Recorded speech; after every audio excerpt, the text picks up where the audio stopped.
In the frozen silence of northern Europe, where icy winds sweep across endless forests, a secret was being prepared, one that would shake the very foundations of NATO. This was not a story of massive fleets, gigantic budgets, or decades of military dominance. This was the story of a small nation, Sweden, and its fighter jet, the Gripen E, a machine that dared to humiliate the giants. NATO believed it had the skies under complete control, with American F-35s and F-22 Raptors leading the alliance, and with Europe's Typhoons and Rafales ready to defend the continent. The idea of a smaller, cheaper fighter humiliating this vast alliance sounded impossible, laughable even. But the world was about to witness something that would defy logic. The Gripen E, nicknamed the thinking fighter, wasn't built with arrogance. It wasn't about brute force or trillion-dollar budgets. Instead, it was designed like a predator in the shadows, fast, smart, and adaptive. It carried cutting-edge electronic warfare systems, data fusion technology, and the power to fight not just in the air, but in the invisible world of electronic signals. The mystery began during NATO's secretive war games, exercises never meant for public eyes. Inside these simulations, the Gripen E went against some of the West's most powerful aircraft, and to the shock of many, it didn't just survive, it dominated. F-35s that were supposed to remain invisible suddenly found themselves locked on radar screens. Eurofighter Typhoons, celebrated for their agility, were consistently outmaneuvered.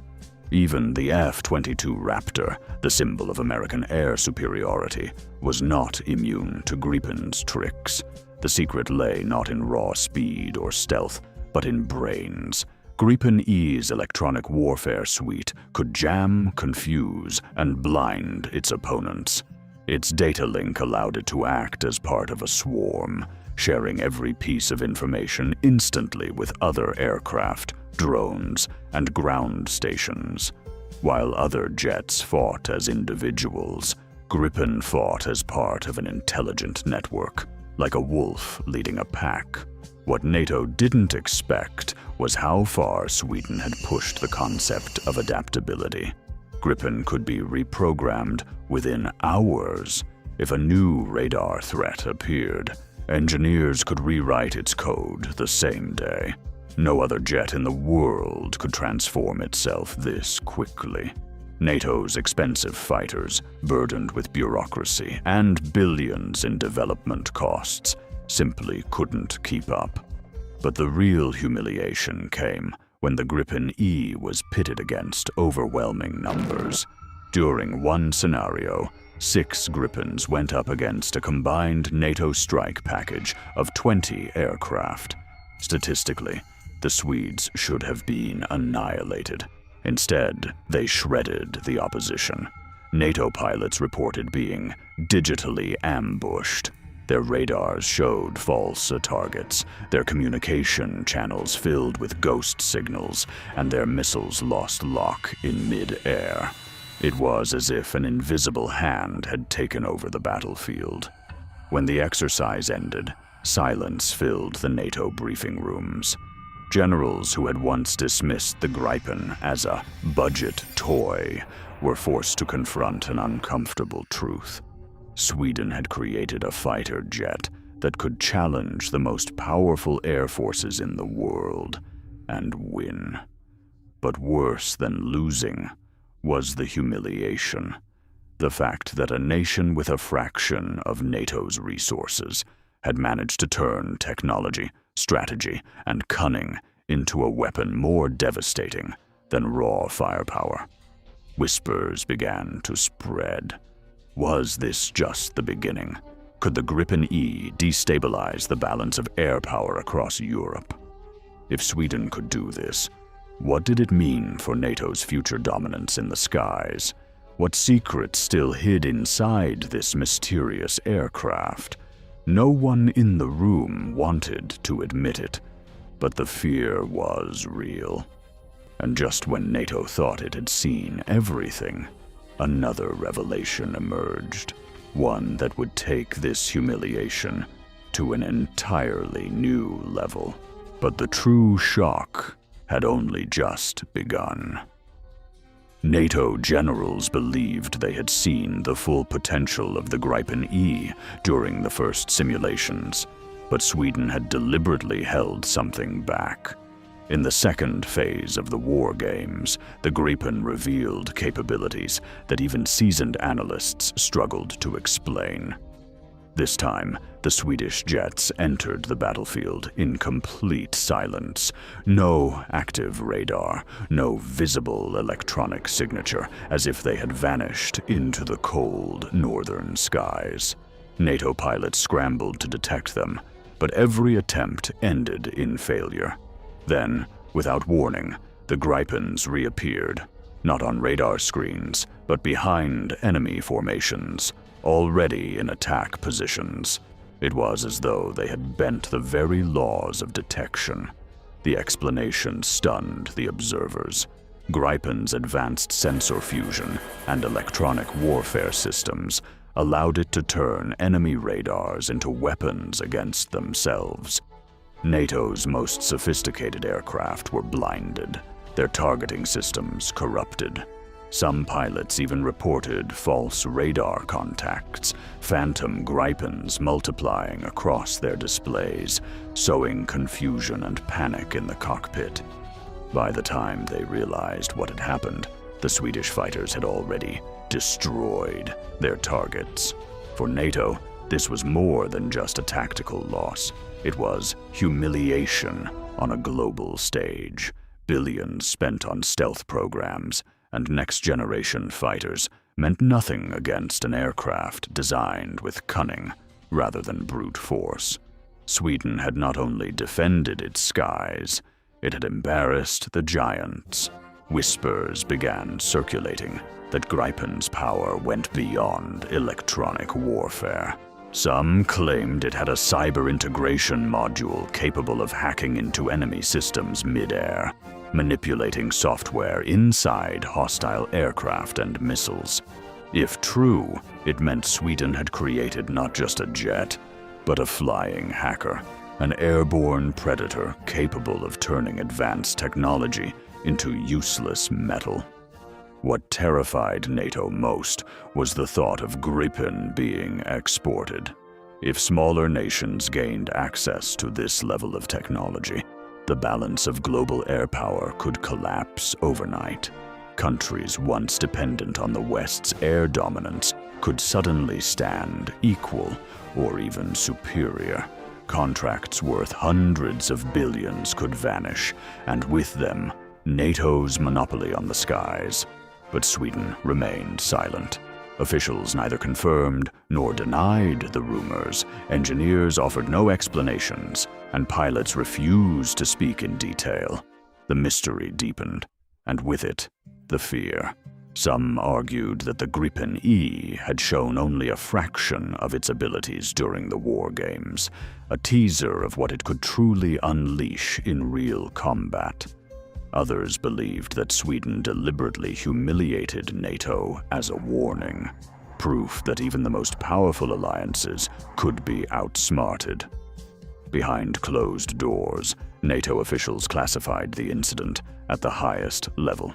Publicly, nothing was acknowledged, yet those who were there knew the truth. They had seen the humiliation unfold with their own eyes. They had watched entire strike packages collapse under the pressure of a jet built by a nation they once considered too small to matter. For the pilots who faced Gripen, the memory was haunting. They described it as a ghost, silent, unpredictable, and always one step ahead. One American pilot whispered in frustration, "You can't fight what you can't even see." Another called it a nightmare in the sky. And so, the legend of the Gripen E grew. A jet that humiliated NATO not with size, but with intelligence. A machine that proved the future of air combat belonged not to those with the deepest pockets, but to those who mastered the invisible battlefield. The world may never know the full truth of what happened in those secret war games. But one fact is undeniable. NATO's skies are no longer untouchable. Somewhere, high above the forests of Sweden, a Gripen E waits, silent, watchful, and ready to remind the world once again that even the most powerful can be humiliated. The echoes of NATO's humiliation had barely faded when new whispers began to surface. Intelligence leaks suggested that the Gripen E had already entered a phase that even NATO's most advanced war planners had not anticipated. This was no longer just about electronic warfare or cyber tricks. This was about rewriting the very concept of how wars would be fought in the skies. According to classified reports, Sweden had secretly begun integrating the Gripen E into a network of autonomous drones. These drones weren't ordinary unmanned systems. They were extensions of the jet itself, controlled through encrypted links that could not be jammed. In effect, one Gripen pilot could command an entire swarm. Where NATO needed dozens of aircraft, Sweden needed only one and its robotic pack. It was a terrifying vision. A lone Gripen entering hostile skies, followed by an invisible army that could overwhelm defenses without warning. But the true revelation came when these drones demonstrated a capability NATO had long feared: independent decision-making. The swarm could split, surround, and even sacrifice units to protect the Gripen. Enemy radars became saturated. Missile defenses were drowned in false targets, and by the time the real Gripen appeared, the battle was already lost. NATO simulations confirmed what no one wanted to believe. Even their strongest fleets could be dismantled by a single Swedish formation. The humiliation deepened when satellite images revealed another shocking truth. Gripen E did not require massive NATO-style bases. It could take off from short runways, frozen roads, or even remote highways deep inside forests. While NATO fighters sat exposed on sprawling airfields, Gripens could scatter like shadows across the wilderness. In any real war, NATO would struggle to even find them, let alone destroy them. This adaptability sent shivers through defense ministries worldwide. A jet that could hide anywhere, control drones like a hive, and bend the battlefield with electronic warfare was more than just a fighter. It was a revolution. And the cost? A fraction of what NATO spent on its stealth projects. The humiliation was no longer limited to military pride.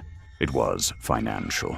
Trillions wasted, while Sweden quietly built the future with precision and efficiency. Some within NATO began to suspect a darker possibility. Was Sweden working alone? Or had Gripen's technology secretly surpassed even what was shown in exercises? Rumors whispered of hidden modules, systems that could directly infiltrate satellites, blind surveillance networks, or even shut down enemy power grids mid-conflict. The Gripen was no longer just a plane. It was becoming a weapon of global disruption. NATO's leadership was trapped. To admit defeat publicly would shatter their credibility.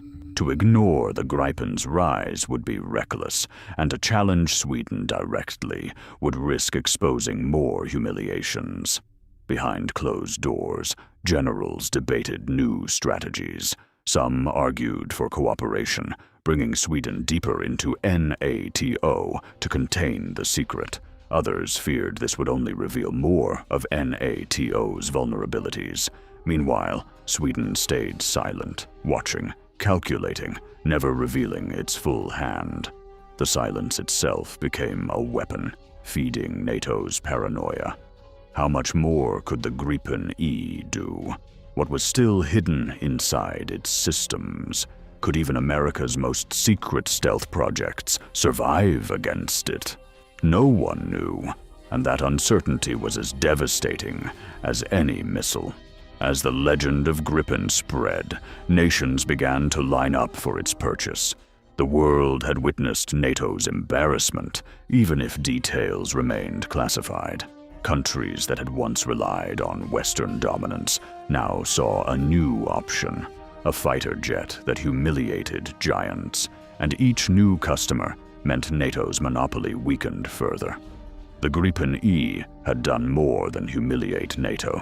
It had shifted the balance of power, shattered illusions, and planted a fear that would haunt the alliance for years. What began as a mysterious war game had grown into a shadow war for influence, technology, and survival. Some say this is only the beginning, that Gripen's next evolution is already in testing, something even more unpredictable, more intelligent, and more unstoppable. A machine not bound by today's rules of combat, but one that will define tomorrow's. And if that is true, then NATO's greatest humiliation is yet to come. Because in the skies above Europe, somewhere beyond the clouds, the Gripen E waits, not just as a fighter, but as a warning. The warning that no alliance, no matter how powerful, is untouchable.